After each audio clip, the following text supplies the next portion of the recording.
Sami Hamdi, British journalist, joining us now. Thanks so much for joining the Dropsite News live stream. Thanks for having me. Appreciate it. Yeah. So Sami, how are you? I'm very good, thanks. Glad to be home. Yes, I'm sure. For those who, and Jeremy, actually, since I'll let you ask the first question because I know you've got to run. But for those who didn't follow the situation, Sami was here in the United States about a month ago to speak at a series of CAIR events, CAIR galas, which is the Council on American Islamic Relations, the largest Muslim-focused civil rights group in the United States.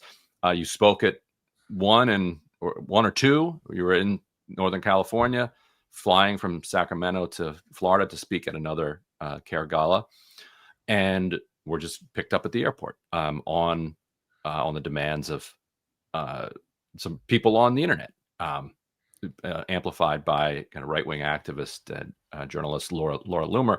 Spent 2 weeks in detention, headed back to the UK. But Jeremy, if there's anything you wanted to start with, because I know you have to run, I don't want to monopolize. Well, I mean, first, I just wanted to say to Sami, thank you for your principle and your integrity, and and the way that you came out. I mean, I was so struck when you came out and you took the focus off of yourself. I mean, you described what happened to you, but you put the focus on where your journalism always has been. And for people who didn't follow your case, though, maybe you can give us a brief overview of what happened and set it in the context of what we're witnessing now in the world with attacks on journalists, the attempt to criminalize activism in the UK and the US and beyond. Thank you very much. And it's great to be with both of you. I'm actually a fan. I followed your work for quite some time. I think that to put it in the broader context, I think it's important to highlight that the Israelis are not just attacking the Palestinians, but rather there is a brute force attack even on the rights of ordinary Americans. And I sort of got caught in the crosswind.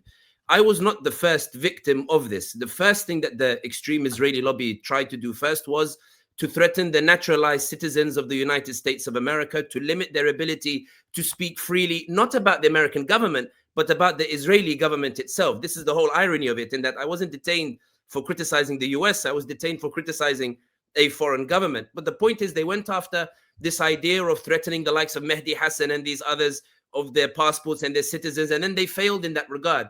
They went after US citizens born in the United States, those associated with American Muslims for Palestine in Michigan. They tried to drag them through the courts and in Nevada, and the judges in Michigan and in Nevada said, what on earth is going on? These are US citizens, we have freedom of speech, they can say what they want, back off. Then the Israeli lobby said, oh my God, what do? I can't get the US citizens. Let me go after student visas. So green card holders. So they went after Mahmoud Khalil. They tried to get Mahmoud Khalil deported. The judge ruled he can't be deported. They went after him again. And now he's still in this limbo. But certainly they are struggling to deport him, a green card holder, for speaking not against the Americans, but speaking against the Israelis. Then the Israeli lobby said, okay, we're struggling with citizens. We're struggling with green card holders. The American federal court system is standing against us. Americans seem to believe that their freedom of speech is greater than Israel, which is deeply problematic. Therefore, they went after the student visas. Rumaysa Ozturk wrote that article, the op-ed. They went after Mohsen Mahdawi in Colombia, and they went after Liqa Kurdiya, who also protested in Colombia, who's still detained actually in Texas. And then they found that the courts released Rumaysa, they released Mohsen Mahdawi, and they said this is really problematic because these defeats are public. The Americans are standing against Israel first. The American system is standing against us. The Americans are asserting they have a priority over the Israel first. Oh, wait a minute. There is a guy who is from London, who is touring the United States, criticizing the Israelis, criticizing the genocide that's taking place, denouncing the genocide. Let's go after tourist visas. At least we'll settle for that if we can't go after the US citizens. And maybe that will be a launch pad through which we can later go after the Americans themselves. 2 weeks prior to my detention, Dinesh D'Souza, a right-wing figure, I don't know how you guys want to describe in America, he put up a video in which of a lecture I gave in Kuala Lumpur.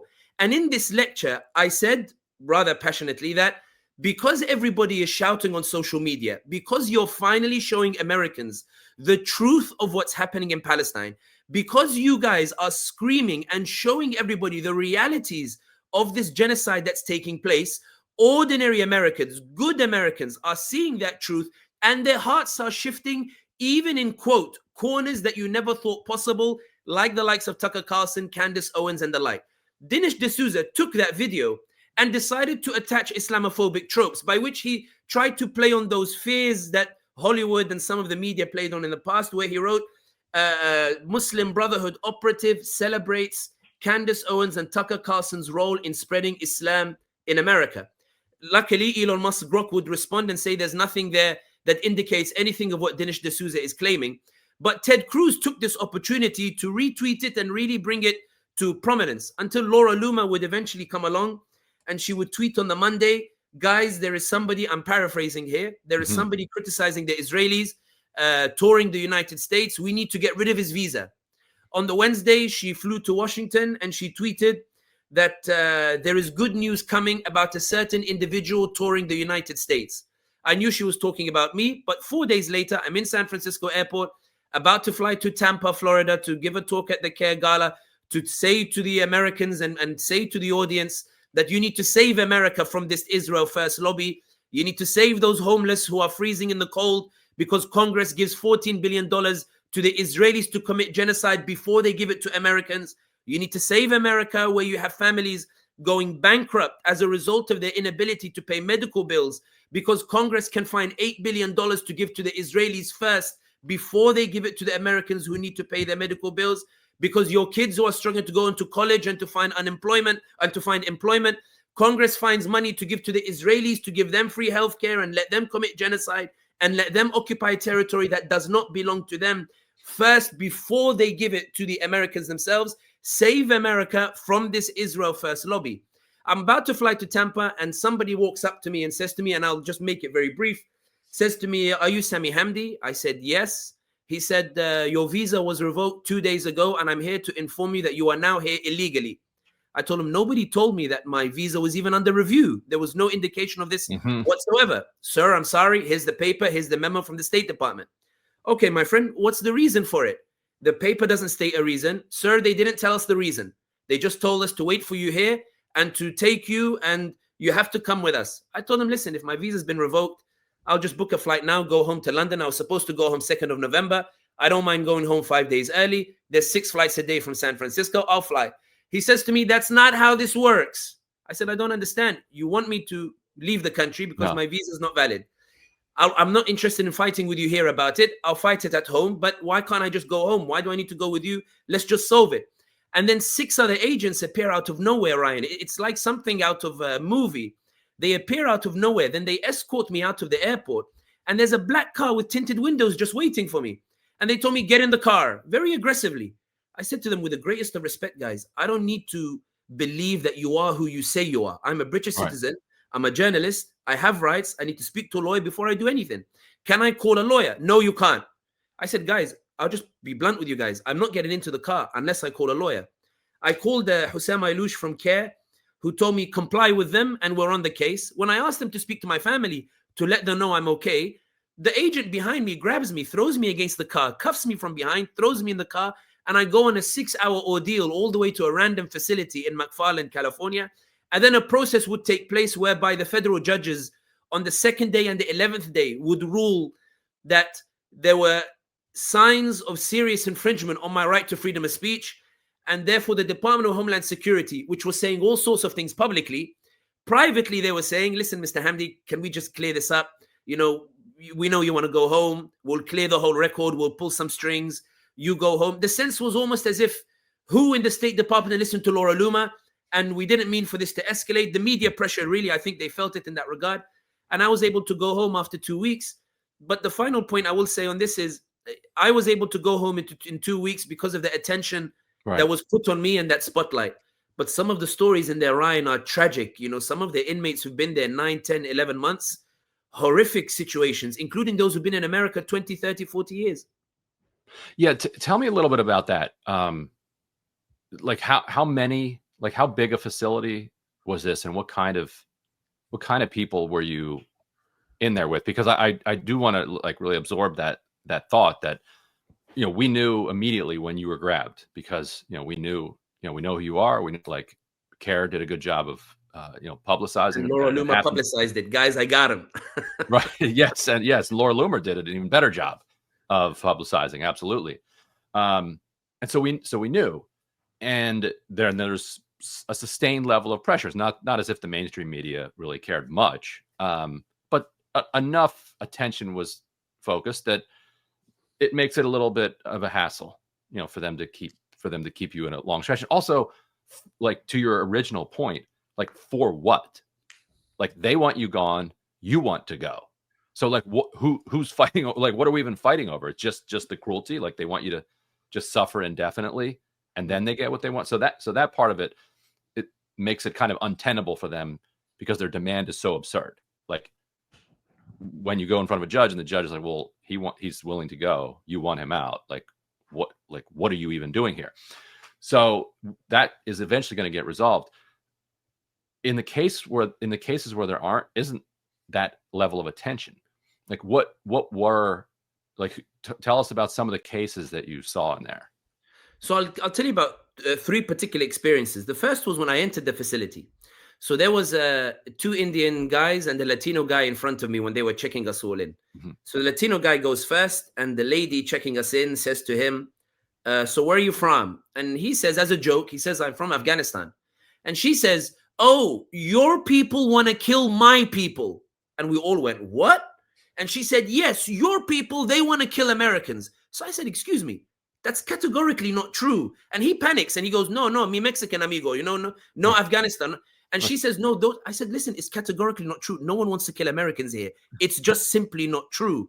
In the end, she walks off afterwards in a huff, but it's to give you a sentiment of the mindset of some of the guards who are watching over us, and therefore that mentality that leads to some of the cruelty that's manifested against some of those inmates in and of themselves. But when you're there and you ask those inmates, you ask them some of their stories, you'll find a guy who's lived in America 37 years, lived all his life in Oklahoma, married to an American citizen. His kids are American citizens. He lived his life with a green card, just never bothered to apply for citizenship because never saw the need to apply for it. I'm living a good life. It's fine. It's not an urgent thing for me. I'm terrible at paperwork. I can imagine myself exactly in that same situation. Like, I'm good. Like, I can't find the right documents. There's no immediate, issue, whatever. It's all good. Yeah. I have my rights and the like. One day he goes to update the details of a green card. He goes to the appointment and they grab him. They grab him and they immediately detain him and they put him in facility, and he's baffled. What on earth is going on? When he's there, of course, he knows he has a strong case. He has presence in the US, has a good job, has a good family, settled and the like. ICE know that he has a good case. So ICE immediately say to him first, they put him in a cell, they'll cuff him on his legs, they'll cuff him on his hands, they'll put him in a shackle, they'll make him sleep in those foot cuffs for 24 hours in Fresno, in a cell that may be 15 people in maybe a 6x7 cell or 6x6 cell, so very cramped and the like. Then they'll say, listen, after all of this, dragging you through the night and this horrible experience from the movies, if you want to get out of here, just sign this deportation order and we'll make you all better and you can end up going home. And many people actually sign this in the beginning, not knowing what they're doing, simply because they think home means back to Oklahoma in Ohio. For those who remain there, ICE know that if they appear in front of the judge, they might be freed. So ICE will come and say, for example, in my case, my court case was 6th of November. So they took me to Fresno on the second day in the cuffs and the like and told me, listen, this can all go away if you just sign this order. I read the letter. It says I'm guilty of whatever it is they're accusing me of overstaying on my visa. None of what they were saying publicly ever made it into the charge sheet. It says you overstayed. I said, I didn't overstay. My visa none of this, like, he's a supporter of terrorism and all that. None of it was even mentioned in private. Like, none of it was even mentioned. I didn't know about it except when my family were telling me they're saying these things online. But privately, even the lawyer they appointed specifically for my case never mentioned it. She said, listen, I've already pulled the strings. I've already called everybody. I'll make it very easy. He can go. His record is clear, and let the storm pass. And then he can apply for a new visa and then come back whenever he wants. But the point that I'm saying is that in my case, my court date was 6th of November. Randomly on the second day, 10:30 p.m., Hamdi, what's going on? You're going to Fresno. Why am I going to Fresno? I don't know. Maybe you're going to be transferred to Texas, which all the inmates went, you don't want to be transferred to Texas. Trust me, you don't want to go Texas. Florida and Texas are the worst facilities you could possibly be in. California is way better in that regard. So when I went to Fresno, they left me in the cell for about, 12, 13 hours, and then late for another extended 6, 7, 8 hours, just to say to me, sir, your court date has been moved from the 6th to the 10th. Why? because on your charge sheet, it says that you landed in Santa Ana, California. I said, yes, I did. We changed it to you were pre-cleared in Calgary, Canada, which is where I took off from. I said, I don't understand. They're both right. Why is my court date delayed? Well, every time we edit the sheet, the court has to know. And so that it gets, so a lot of these inmates, they suffer from this. There's a case of somebody from Texas 3 days before his final hearing. So you have a master hearing, evidence hearing, and a final hearing. And because of the backlog, it's usually a total process of 9 or 10 months if you're patient enough to wait those 10 months. He's 3 days before his final hearing, Ryan. So he's been there about 9 months. ICE are worried that the judge is going to release him. So in the middle of the night, ICE called G4S, the company that does the transportation. They remove him from Texas. They fly him to California. Because he can no longer appear in Texas, he has to start the process again from the master hearing and sort himself out again. He can't see his lawyer in the facility anymore. And now he's in the process of reapplying again to try to start the process again. There was a Latino brother called Antonio. So this guy was convinced he was going to get out. He married to a U.S. citizen, 17 years in the United States, children are all U.S. citizens, had a good job, only has a DUI on his criminal record from 16, 17 years ago, but that's about it. He's getting ready to go home. His court date is about 3 days after I've entered. He taught me a bit of basketball because I play football or soccer. I played it semi-professional. I don't understand this basketball game of yours, but anyway, in any case. Very similar. Very similar. In any case, he says to me, my court date is tomorrow. I'm getting ready. Okay, we're looking at his evidence sheet. Not that any of us know what we're doing, but, to encourage him. He gets out. We're all applauding for him. Go on, Antonio, you got this. You're going to be free. He comes back 15 minutes later. Antonio, what happened? I went in and I said they didn't have time to read all the evidence. And the judge said, well, everybody needs to read the evidence. Guys, how about we reconvene 29th of January? So 3 months later. So my brother is stuck there for 3 months more in that facility, simply because ICE couldn't be bothered to make their preparations. And the judge sort of said, well, let's just wait. People are being delayed through the bureaucratic loopholes. ICE aren't detaining people because they think they can deport those people. What they do is 10, 11, 12 months into it. I had an Uzbek lecturer applying for asylum next to me in the bed who was crying at night saying, I came to the land of the free to escape my country that was oppressing me. I'd rather risk going back to my country than to stay here one more day. Please deport me. Please just get me out. And the others were telling him, just be patient. You can win your case. 2-3 months, you can win it. There was an Uzbek guy here 2 months ago who won the case. He stayed here 13, 14 months and he won. I can't do it. I can't do it, guys. And you feel like it's a game, who blinks first? ICE at every point say to you, well, if you don't like it here, just sign the paper and we'll send you home. And you're like, but I have a case. It's illegal what you did to me. And the final story, I'll tell you this, Ryan, just very shortly. There was somebody who was granted asylum. One was granted asylum, one was granted release on bond. One was married to a U.S. citizen, one is asylum. But what happened in their cases is exactly the same. The judge has ruled for the former green card holder and for the asylum that they are to be released. ICE should not keep them in detention. So I said to them, so why are you still here? They said ICE are desperately trying to find a third country to take us. So they're hoping that they'll be rid of us before we appear in front of the judge, because they're worried if we appear in front of the judge will angrily say, release them. So a guy, for example, born in Congo but lived all his life in Texas, they said they can't deport me to Congo. So they called the Ghanaian embassy. They looked on a map and they said, what country is next to Congo? Let's call them and see if they'll take them, even though the judge has ordered for his release, Ryan. And that's the point, in that ICE, they play on those bureaucratic loopholes. And when, as I left, and this is the point I finish on, as I left, the inmates, they said to me, because when they found out, they called me the famous one, the journalist in there. They would tell me, you're going to get out of here quickly because people haven't forgotten you outside. But when you get out, our problem is people don't talk about us. And if they did, you would find that they would deal with us differently. And the proof is, on my way to the airport when ICE were taking me, so one of the deals with the lawyer was no cuffs. So I didn't have any cuffs and I was going to the airport.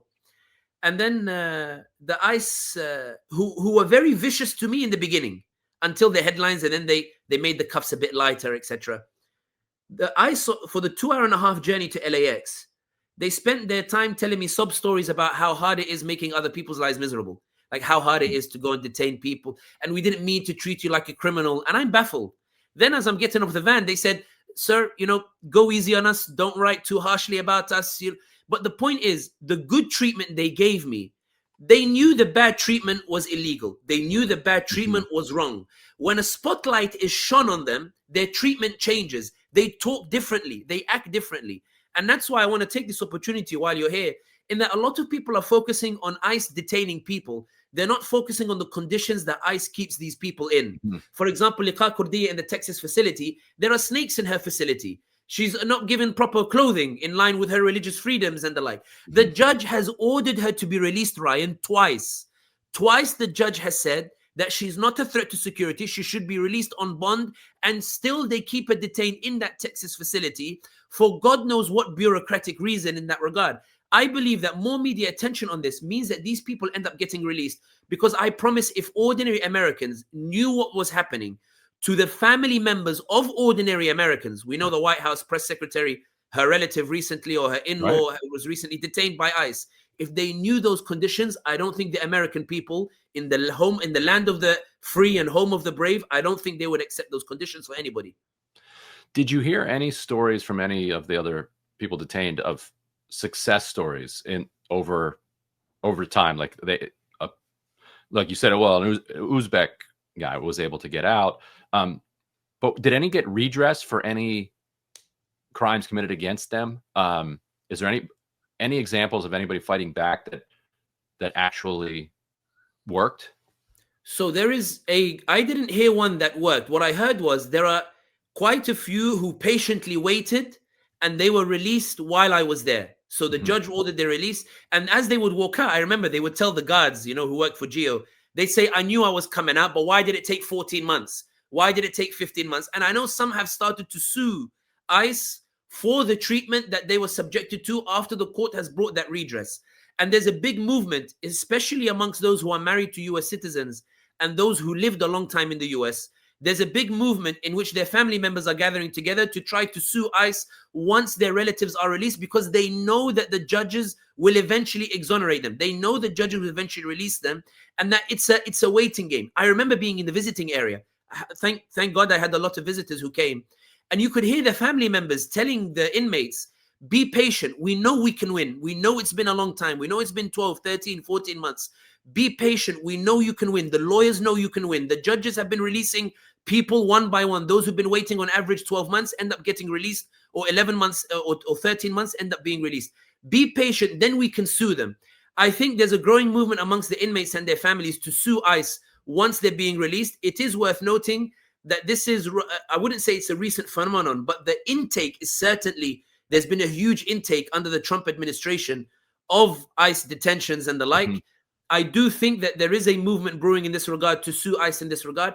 And I do want to say that I think ICE are very worried about it. ICE are very concerned about it. And when I saw the way that their treatment altered because of the media pressure, I think ICE are in serious trouble if those inmates choose to be patient in those facilities, if they don't buckle, if they don't blink, and believe that the law, however tardy it might be in being implemented, will eventually be implemented. We're seeing it in those federal courts. And that's why in my case, I was very grateful to the saner and clearer heads in the State Department and in the federal courts that sort of turned around and said, what on earth is going on? A journalist being detained just because he criticized Israel. Let him out and let him go home. And I think that is the sentiment. As long as there's a bit of patience, I think the courts will prevail in this regard. And last question. I'm wondering if, so I don't know if you're following the other big story here in the United States where Pete Hegseth is under fire for, his entire campaign of attacking people in the ocean is itself a war crime. It's not even a war crime because it's not even war. It's just a crime against humanity. But one particular strike in which 2 people survived and then were struck again has gotten an enormous amount of attention because it is so egregious. In fact, there's an example in the military's own code of own code of conduct and the way that you have to follow international laws. It uses as an example, you can't kill shipwrecked sailors. So he did the thing that is used as the obvious example of the thing you can't do. He has now since blamed this guy, Admiral Bradley.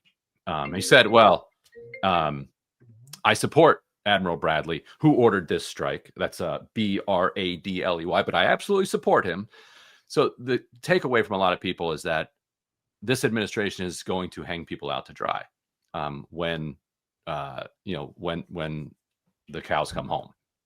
And so I'm wondering if the guards or the other people in ICE or anybody else was starting to get that sense that, wait a minute, this is not just a governmental problem here. Like I might actually face some personal individual liability here, and I cannot actually rely on the loyalty of the Trump administration to me if that comes to pass.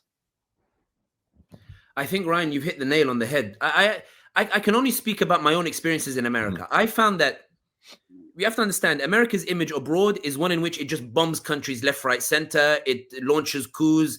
Even in the Arab Spring, when people wanted freedom, the Obama administration felt that the Arabs had chosen wrongly and therefore decided to support many coups instead in that regard. And that continued later on. And we see now the relationship between the autocratic regimes and even the Trump administration.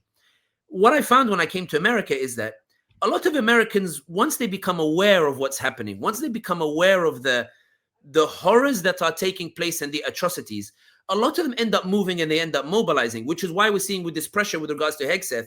It's so egregious what took place that it's the public pressure that's being manifest, in which even Donald Trump cannot seem to protect Hegseth, and Hegseth his head might roll as a result of this incident that took place with regards to shooting those two who were hanging onto the boat, and I think it was kill them all. That's what Hegseth said, or something along those lines.